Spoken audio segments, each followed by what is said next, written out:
반갑습니다. 이상원 TV의 이상원 교수입니다. 목회자와 성도의 고민 제3부 트러블 메이커 성도에 대해서 함께 생각해 보겠습니다. 다음과 같은 질문이 제기되었습니다. 여러 교회를 돌아다니면서 문제를 일으킨 전력이 있는 성도가 우리 교회에 새로 등록했는데 여전히 담임 목사와 성도들을 비난하고 이간질하여 고민입니다. 또 다른 교회에서 문제를 일으켰던 부교역자가 있는데 동료 부교역자들이 힘들다고 하소연합니다. 세상에 흠이 없는 사람은 없다지만 공동체의 질서를 위해 내보내야 할까요? 어려움을 감수하고 품어야 할까요?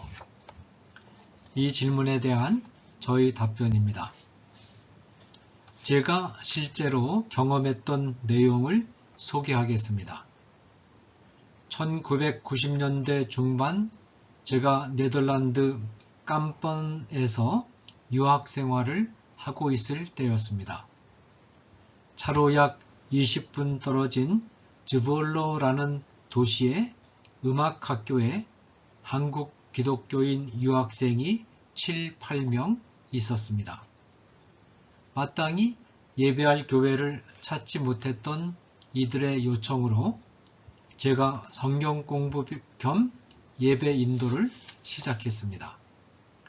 그런데 그 학생들 가운데 이단적인 성향이 있는 교단에 출석하던 형제와 자매가 있었습니다. 저는 이 형제와 자매를 어떻게 대해야 될지 고민을 거듭한 끝에 이들의 신앙적 배경에 대해 말하지 않기로 결정했습니다.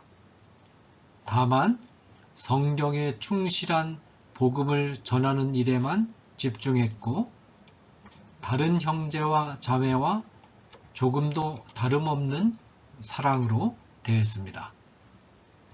이 형제와 자매는 성경 공부에 꾸준히 참석하면서 은혜를 받았습니다. 예배에 참석한 지 2년쯤 지났을 때 이들은 자연스럽게 자신이 속해 있었던 교단과의 관계를 스스로 정리했습니다. 이것이 말씀의 능력이 아닌가 생각합니다. 물론 저희 개인적인 사례이기에 성급하게 일반화시킬 수는 없으나 제기된 질문을 해결하는 데 참고할 수 있다고 봅니다. 교회에 들어와서 문제를 일으키는 성도가 있을 때 이 성도가 어떤 이유로 교회에 들어오게 되었는지 유형을 분류한 다음에 대응 방법을 달리할 필요가 있습니다. 아마도 다음과 같은 유형들이 있으리라고 판단됩니다. 이단 신봉자가 의도적으로 접근하는 경우, 의도적이지는 않지만 이단적 교리의 영향을 받은 경우, 성격적인 결함이 있는 경우, 이전 교회에 적응하지 못하고 옮겨온 경우, 사역자의 자격이 부족한 부교역자의 경우입니다. 먼저 공개적이고 단호하게 대응할 이단 문제라는 제목으로 생각해 보겠습니다. 이단 교리를 신봉하는 자가 의도적으로 교회 안에 잠입해 교회를 혼란에 빠뜨리는 경우가 있습니다. 오늘날 교회 현장에서 심각한 문제로 대두되고 있는 신천지가 대표적인 예입니다. 이 사람들은 기성교회를 파괴하고 자신들의 교리를 따르는 새로운 회중을 만들어서 교회를 장악하려는 숨은 전략을 지니고 있습니다. 기독교의 핵심적인 구원의 교리를 악의적으로 무너뜨리고 나아가서는 그리스도의 몸된 교회를 깨뜨리려는 의도를 가진 자들입니다. 구원의 교리는 한 인간의 영원한 미래를 결정하는 극히 중대한 교리입니다. 한 사람을 영원히 천국으로 인도할 수도 있고 영원히 지옥으로 떨어뜨릴 수도 있으므로 성경이 가르치는 구원의 원리에서 조금이라도 벗어난 것을 가르쳐서는 안 됩니다. 그러므로 담임 목회자는 이들의 실체를 온 교회 성도들에게 공개적으로 알리고 교제를 끊도록 공개적으로 권고하며 문제를 일으키는 당사자를 만나서 교회를 떠나라는 통보를 확실하게 해야 합니다. 사도 바울은 교회에 몰래 잠입해 다른 복음을 말하는 자들에 대하여 정죄에 가까운 단호한 태도로 비판하면서 교제하지 말 것을 명령했습니다. 그리스도의 십자가 사건에 근거한 구원의 교리를 변질시키고 회방하는 일은 성령 회방죄에 해당하므로 교회가 포용할 수 있는 문제가 아닙니다. 다음에는 사랑으로 포용해야 하는 성도들에 대해서 같이 생각해 보겠습니다. 의도적이지는 않지만 이단적 교리에 영향을 받은 성도, 성격적인 결함이 있는 성도, 이전 교회에 적응하지 못하고 옮겨온 성도의 경우는 담임 목회자에게 매우 힘든 수고를 안겨주는 목회 과정의 가시와 같은 존재이기는 하지만 인내하는 가운데 포용하는 태도가 필요합니다. 왜냐하면 이 사람들은 영적인 관점에서 보았을 때 돌봄이 필요한 환자들이기 때문입니다. 우연히 이단 교회에 출석해서 그 교회가 제시하는 가르침이 이단인지도 모르고 배우는 평신도가 있을 수 있습니다. 그러다가 이사 등의 이유로 우연히 바른 교회에 출석하게 된 것입니다. 이 성도가 의도적은 아니라도 교제 시간이나 성경 공부 시간에 무심코 이단적인 교리를 표현하여 다른 성도들과 갈등을 일으킬 수 있습니다. 이런 성도의 경우 처음에는 새로운 가르침에 당황하며 의문을 제기하기도 하지만 따뜻한 마음으로 포용하면서 인내심을 가지고 꾸준히 바른 교리와 삶의 원리를 가르치면 자연스럽게 이단을 정리하고 돌아옵니다. 교회를 핍박하는 일에 앞장섰던 바울이 개종한 후에 주의 일에 열심인 신자가 된 것처럼 이런 성도도 바른 교리를 깨닫고 돌아오면 매우 헌신적인 신자가 될 수 있습니다. 또 성도 중에는 교리적으로는 문제가 없는데 성격상 결정적인 결함이 있어서 교회 생활에 원활하게 적응하지 못하고 교회를 옮기는 경우가 있습니다. 성품이 왜곡되어서 공동체 생활에 적응하기 힘들어하는 경우인데 천성적으로 주어진 성품일 수도 있고 불우한 가정 환경에서 자라나는 과정에서 뒤틀린 성품일 수 있습니다. 어떤 다양한 원인과 상황 속에서 성품이 왜곡되었던 간에 이 성도는 정신적으로 아픈 환자입니다. 이런 경우는 정말로 다루기가 힘들고 교인들이나 목회자에게 부담이 될 수 있습니다. 그러나 정신적인 아픔에도 불구하고 믿음을 붙들려고 안간힘을 쓰는 모습을 대견하게 여기는 아가페 사랑의 시각이 담임 목회자에게 필요합니다. 물론 정신이 아픈 성도를 대하다 보면 따뜻한 사랑과 관심을 주었는데도 결과적으로는 배반을 당하는 일도 생깁니다. 담임 목회자는 이런 모든 것을 감수하고 인내와 사랑으로 이 성도들을 품어야 합니다. 힘들고 시간이 걸리더라도 꾸준히 기도하고 바른 교리와 생활 원리를 가르쳐서 조금씩 나아지도록 해야 합니다.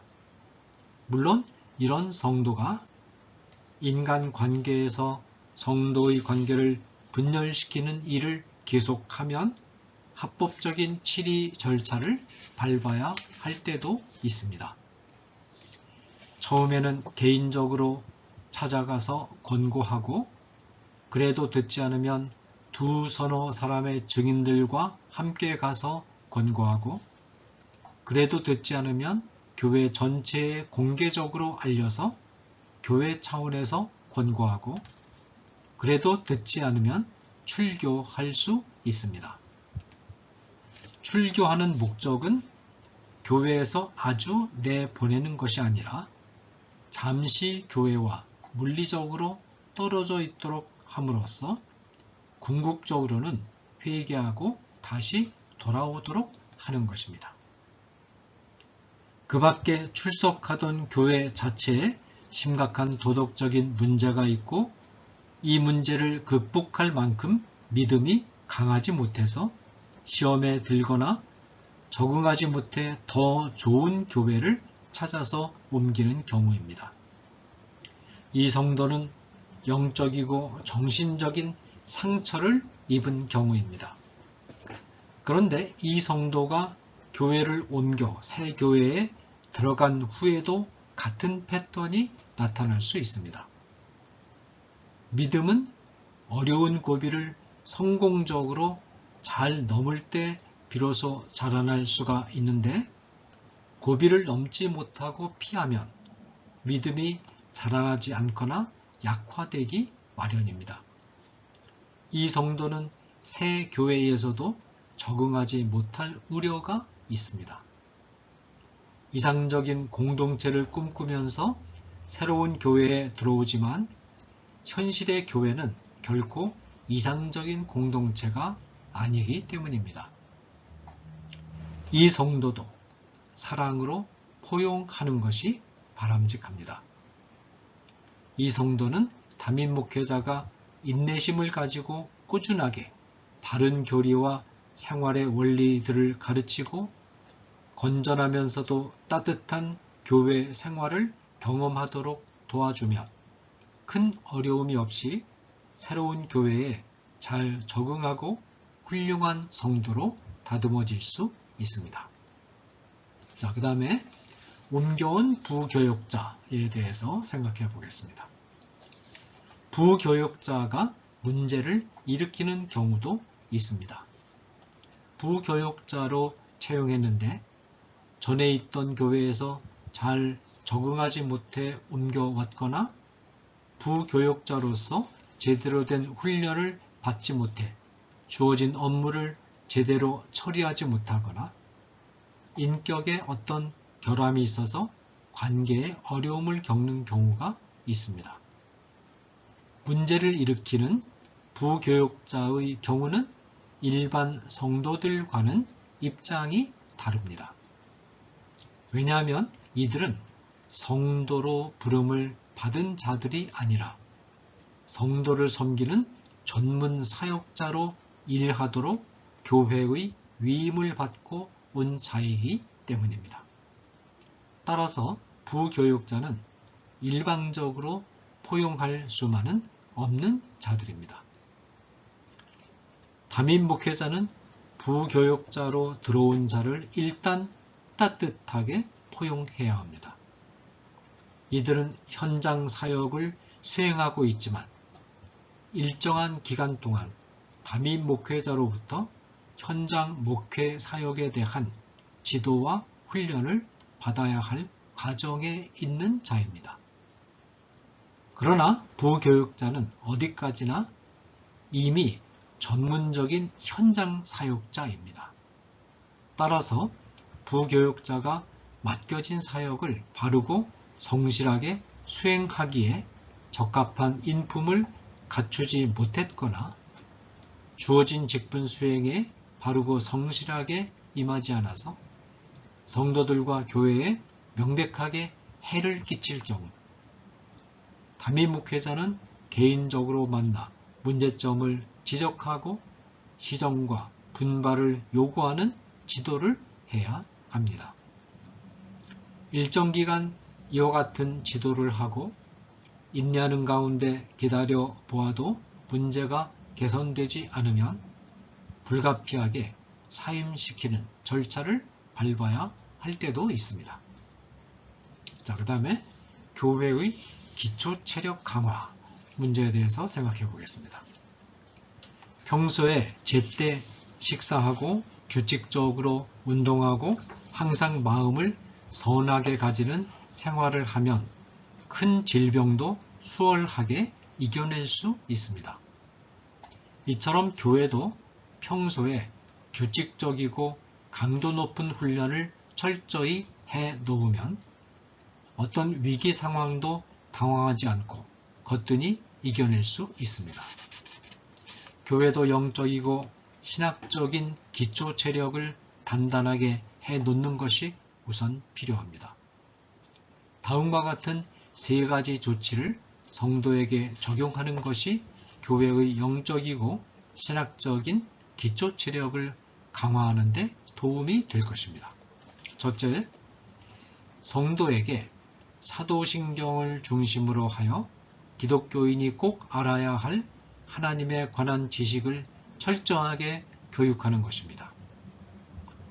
담임 목회자가 먼저 주님에 대하여 교리적으로 알아가는 것이 흥미진진하고 재미있고 감동이 뒤따르는 일이라는 인식을 갖는 것이 필요합니다. 웨스트민스터 신앙고백서나 하이델베르크 신앙고백서 같은 문서들이 교리 교육을 위한 중요한 표준 문서들이긴 하지만 한 가지 결점은 이 신앙고백서들이 너무 길고 용어들도 현대 교인에게는 생소한 옛날 스타일에다가 너무 어렵다는 것입니다. 따라서 이 문서들은 목회자 자신이 충분히 잘 알되 기본 교재는 교인들에게 모두 익숙한 사도신경을 선택하는 것이 좋은 방법입니다. 목회자가 사도신경에 관련된 중요한 몇 권의 참고서를 참고하고 위의 신앙고백서도 참고해서 교인의 수준에 맞추어 쉬운 용어로 잘 엮어서 모든 교인에게 설교로 전달하고 그 자료를 책자로 만들어서 전 교인을 교육하는 것이 바람직합니다. 둘째로, 교회 성도를 대상으로 조직신학을 서론부터 종말론까지 강의하는 시간을 마련하는 것입니다. 목회자의 시간이 여의치 않으면 조직신학 전공자를 초빙해도 됩니다.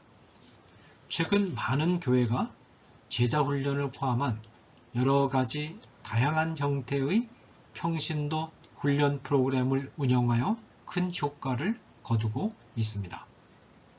이런 훈련의 장점은 성도가 구원과 신앙생활에서 꼭 알아야 할 중요한 포인트를 잘 정리해 가르친다는 것입니다. 그런데 성도는 이런 훈련 프로그램에서 얻은 지식만 가지고는 기독교가 무엇인가에 대해 통전적이고 전체적인 안목을 갖거나 현실에서 일어나는 복잡하고 어려운 교리적이고 윤리적인 문제에 대해 대응하기가 버겁습니다. 성도는 기독교에 관해 체계적인 공부를 하고 싶어하는 열망이 있습니다. 이들이 원하는 것을 충족시켜 줄 수 있는 것이 바로 조직신학입니다. 신학교에서 가르치는 과정을 그대로 평신도를 염두에 두고 가르쳐 주는 것입니다. 조건은 성경에 충실한 조직신학이라야 한다는 것입니다. 조직신학 안에 어지간한 신앙상의 난제에 대한 해답은 거의 다 나와 있습니다. 셋째로, 성경 본문을 주의 깊게 읽고 공부하고 토론할 수 있는 정기적인 성경 공부 시간을 일주일에 한 번 이상 마련하는 것입니다. 이를 위해 목회자 자신이 사활을 걸고 준비해야 합니다. 원문 분석을 바탕에 깔고 표준적인 주석을 통하여 정통적이고 바른 해석의 방향을 잡은 다음 성경 강의안을 마련하여 90분간 충실하게 강의하고 토론 시간도 갖고 이어서 강의 내용과 생활에서 나온 기도 제목을 두고 합심해 기도하는 시간을 가집니다. 성도들이 이런 성경 공부의 맛을 느끼고 사모할 수 있도록 해야 합니다. 자, 그 다음에 오래 참는 사랑에 대해서 말씀드리겠습니다. 문제가 있어도 이단이 아닌 경우라면 일단 포용해야 합니다.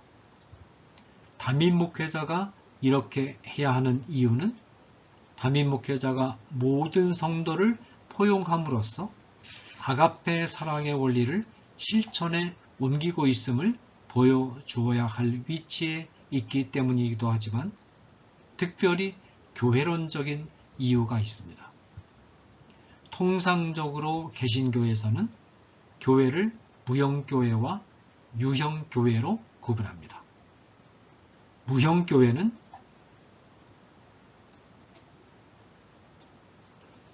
진정한 신앙을 고백하는 신자들의 무리를 뜻하고 유형교회는 무형교회가 제도적 형태를 갖추고 나타난 것을 뜻합니다. 여기서 중요한 것은 무형교회와 유형교회가 두 개의 독립된 실체가 아니라는 점입니다. 무형교회와 유형교회는 하나님의 교회라는 하나의 실체가 지닌 두 단면 혹은 하나의 실체를 바라보는 두 관점입니다. 그런데 왜 개신교 신학은 하나의 용어로만 교회를 표현하지 않고 두 관점에서 교회를 묘사하고 있을까요? 여기에는 매우 중요한 구원론적인 의미가 있습니다. 유형교회를 바라보는 사람의 눈에는 진실하게 신앙을 고백하고 성결한 삶을 살기 위하여 최선을 다하는 회원도 있고 신앙을 고백하기는 하는데 성결한 삶을 살려는 노력이 현저하게 부족해 보이는 회원도 있고 신앙이 없는 회원도 있습니다. 예를 들어서 예수님에 대한 신앙을 고백하면서 성적으로 방탕한 생활을 한다든가 누가 봐도 성도답지 않은 생활을 하는 성도가 있습니다. 또 믿는 부인의 강요에 못 이겨 교회에 나오긴 하는데 신앙은 전혀 없는 남편이 있을 수 있습니다. 이런 성도들을 어떻게 해야 할까요? 그냥 교회에서 내보내야 할까요? 그렇지 않습니다. 현재 신앙을 고백하면서도 생활이 엉망인 성도의 미래에 어떤 계기가 오면 은혜를 받고 철저하게 회개하며 변화될 수 있습니다. 하나님이 선택한 자라면 인간이 알 수 없는 어느 때 변화할 수 있습니다.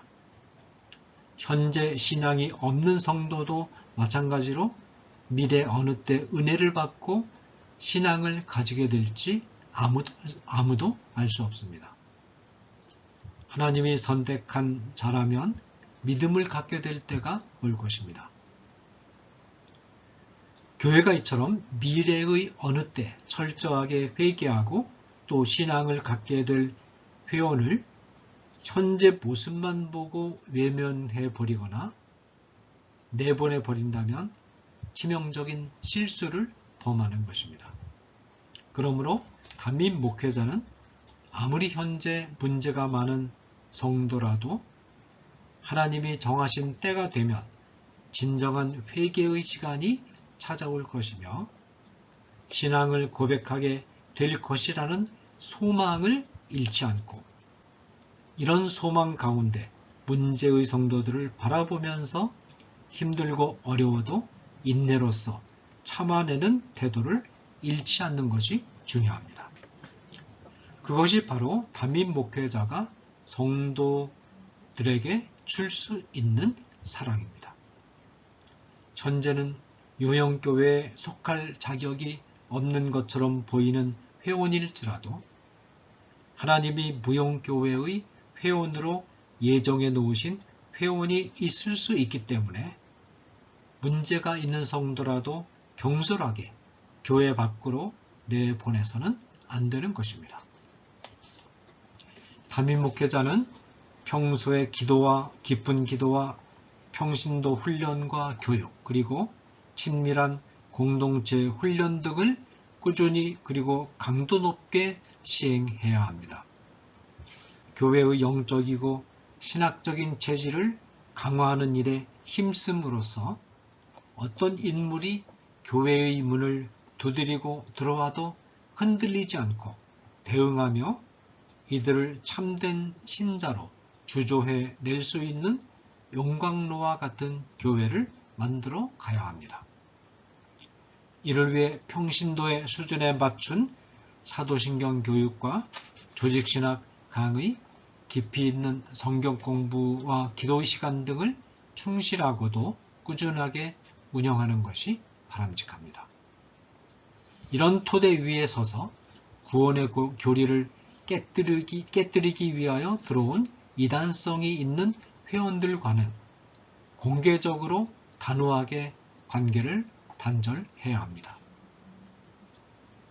그리고 우연히 잘 모르고 이단교회에서 신앙생활을 시작했다가 들어온 성도들이나 성격상 교회 생활에 적응하지 못하고 교회에 온 성도들이나 전에 다니던 교회의 잘못으로 상처를 받고 그 교회를 떠나 들어온 성도들을 따뜻한 사랑으로 포용해야 합니다.